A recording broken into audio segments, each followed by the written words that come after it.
quiet corners of Switzerland and Canada during the 1990s, a cult promised a paradise beyond our wildest dreams. But what it delivered was an unimaginable nightmare. They called themselves the Order of the Solar Temple, a supposed brotherhood of the chosen, guided by two men, Joe DiMambro and Luc Jouret. Their shared vision blurred the sacred line between devotion and death, leading their followers down a path from which there was no return.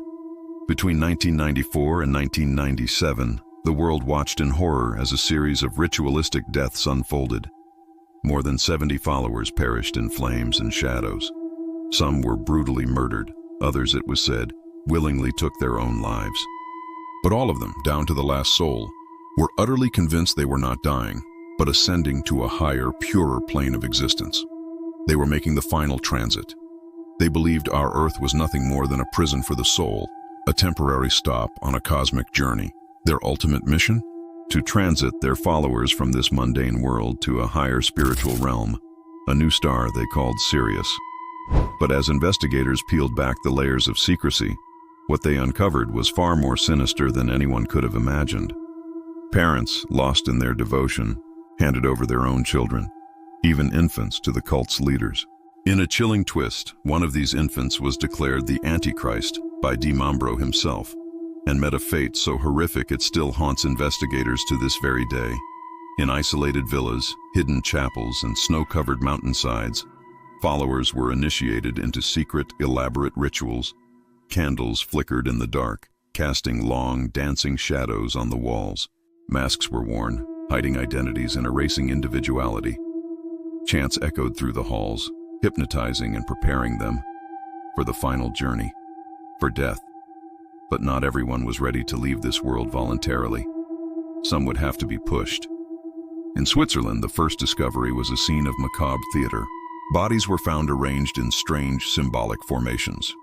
Candles were placed meticulously around them, symbols were carved into the floors, and their hands were found intertwined in a final, chilling gesture of unity. In Canada, eerily similar scenes emerged, painting a gruesome picture across continents. Investigators described it as a ritualistic puzzle of devotion and terror. Rumors began to spread like wildfire. Some followers had been drugged or coerced into taking their own lives.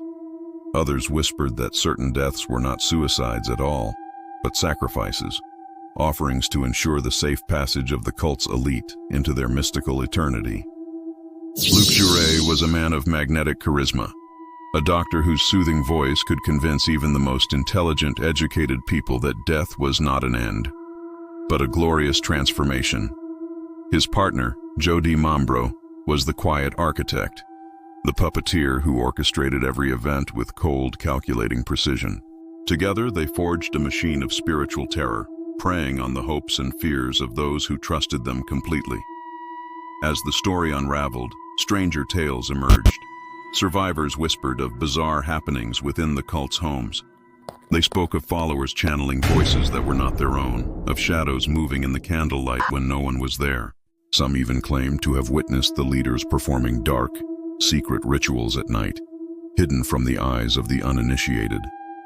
Investigators who later walked through these empty, silent spaces described them as being haunted by devotion itself, a malevolent, heavy energy that lingered long after the last breath had been taken. The evidence left behind was heartbreaking. Children's toys, left in pristine bedrooms, sat untouched for years, silent, whispering reminders of the young lives stolen far too soon. In the towns where these tragedies occurred, some locals swore that even decades later, on a quiet night, you can still hear the faint, ghostly sound of chanting echoing from the abandoned chalets on the mountainside. And one chilling mystery remains completely unsolved. A small group of followers simply vanished without a trace. There was no note, no body, no sign of a struggle. Nothing. Only the echoes of their final prayers remained. Rumor has it that Joe DiMambro claimed they had successfully entered eternal transit, a passage so sacred, so secret, that those left behind could only shiver in fear of what it truly meant. Every death was cloaked in secrecy. Every ceremony was shrouded in impenetrable darkness. And yet, the few survivors who escaped whispered that the cult was never truly gone. Some believe the spirits of the solar temple still wander the forests and chalets where they died, forever seeking the next believer, the next soul ready to make the transit. As investigators dug deeper into the cult's secrets, they uncovered diaries, letters, and eerie photographs. They saw things that shouldn't be there. Flickering orbs, strange lights, and dark shadows in the images that had no explanation. And behind the closed doors of the crime scenes, some paranormal investigators and even police officers claimed they felt unseen eyes watching them, as if the cult itself, from beyond the grave, still observed their every move. The silence that followed was the loudest scream of all. The silence was not empty. It was waiting, watching. The solar temple's reach did not end with the first wave of deaths. Those who survived whispered of voices calling them in the night, of shadows that moved of their own accord, and of chilling dreams where the leaders demanded they return to complete the ritual. In one chalet just outside Geneva, long after the flames had died down, investigators found unsettling signs of recent activity. Candles had been burned down to the last drop of wax, and cryptic symbols were freshly etched into the walls. Neighbors swore that on certain nights at the stroke of midnight, a low, unnerving hum of chanting would drift across the snow, chilling even the hardiest of locals to the bone. The cult's rituals were meticulously designed to bind the soul, to create a bond that not even death could break. Rumors began to spread that some members had made pacts with dark forces, not merely to transit themselves to another world, but to gain terrifying powers over life and death. Some investigators, tasked with patrolling the area, reported seeing figures in black robes wandering the empty streets late at night, only to vanish into thin air as soon as they were approached. One survivor, who was just a young initiate at the time, described a ceremony he was forced to witness.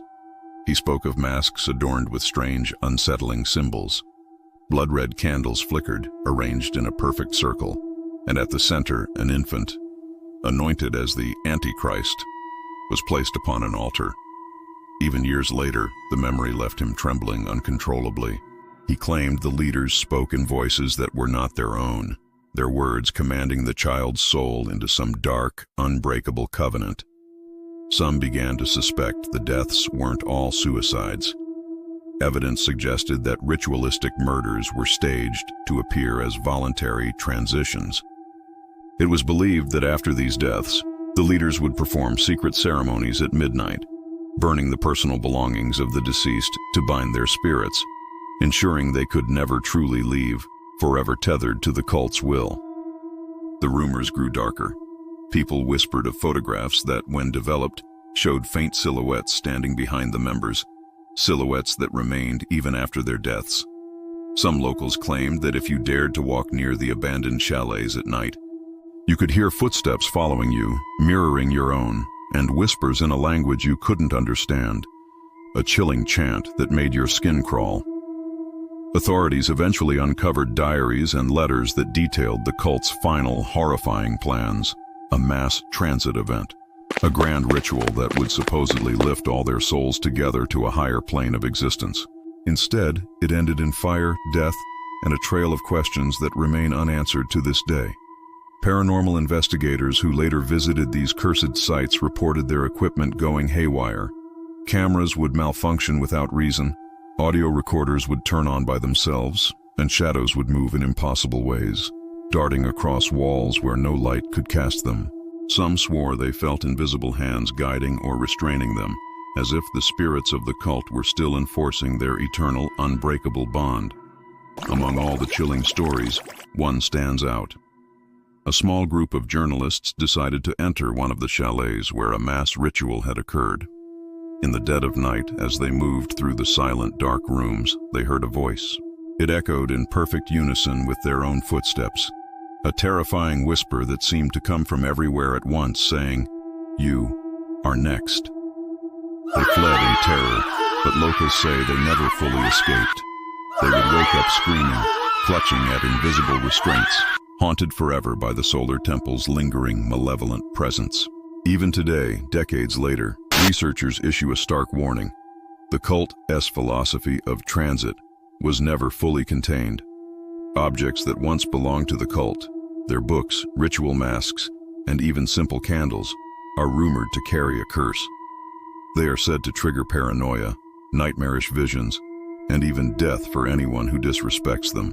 Some say if you walk near the remaining chalets at midnight, you can still hear soft chanting on the wind and see faint flickering lights in the windows, as though the Order of the Solar Temple is still completing its ritual, waiting patiently for new followers. The Order of the Solar Temple promised its followers heaven, but what it delivered was a living hell. 74 lives were lost, families were shattered, and shadows were left to linger in the cold mountain air. For those who dare to study it too closely, the story does not end. The spirits of the Solar Temple are still out there, waiting. So if you ever hear whispers in the cold night or see shadows moving where no one should be, remember the words of the survivors. Do you dare to disturb them? Thank you for joining me on this chilling journey. If you found this story as unsettling as I did, be sure to hit that like button and subscribe for more tales from the dark. Stay safe out there.